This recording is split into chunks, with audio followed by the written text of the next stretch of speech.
Hey, and welcome back to my channel. Today I'm going to be talking about the new horror game called Little Hope.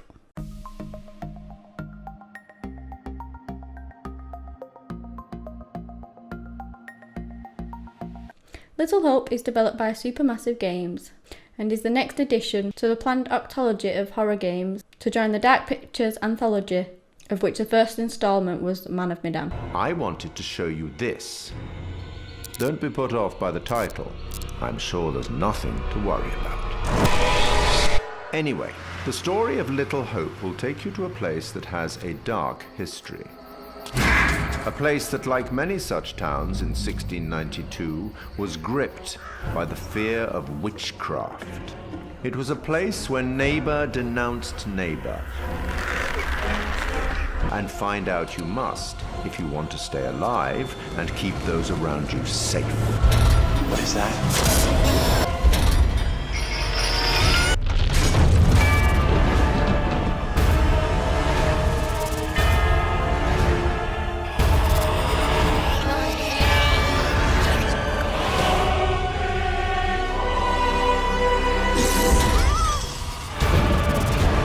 I hope to see you soon.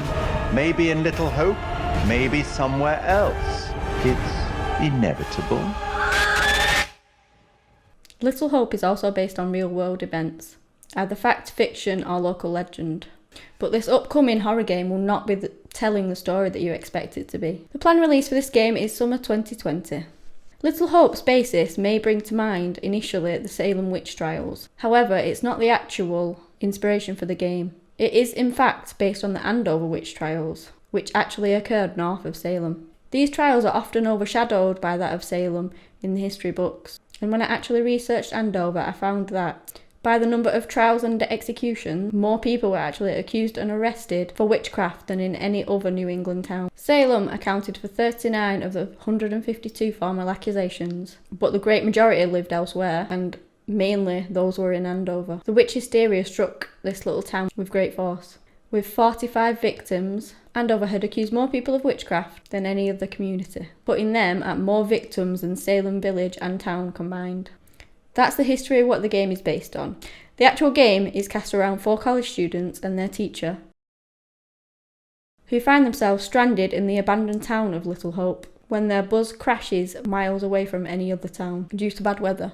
Each of the characters then become trapped within this little eerie town as the fog descends around them and will be forced into a spiral of nightmarish occurrences, while visions from the past haunt them from the shadows.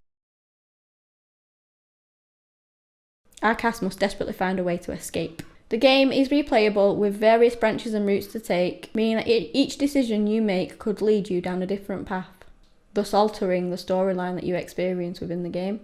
As with their previous installment, Man of Medan, they also implement the moral compass system, which is designed like a halo with an arrow attached to the base. The arrow will then point at the different choices that you have to decide from. The player can make these choices, which will consist of 3 types of answers. One will be positive, one will be negative, and one will be neutral. Within the Dark Pictures game, your character will also be able to locate pictures, which will show the future events that could actually lead to the character's end if you do make the wrong decision. Each new game in the Dark Pictures anthology will deliver a new horror experience, playable in single and multiplayer. This includes a shared story mode, which can be played online with another player. They also have a movie night mode, where up to 5 players can play offline using the same pad. Basically, you pass it around and they can play the different character. This gameplay is aimed to scare the audience, so expect jump scares as you pass through the game. There isn't really much out on this game because obviously it's very story based and they don't want to reveal anything. So there's no intricate systems. So there isn't that much information really about this game, but I did want to touch on it because I'm actually really looking forward to it. I love the horror genre and I think it's fantastic. I'm really looking forward to this game because I really enjoy playing these types of games. I will be purchasing this game when it's out and you will be able to see my reactions as the game tries to frighten me. Hopefully I won't get too scared. Well, that's all for now, guys. Like and subscribe if you like my content, and thank you for watching. Bye.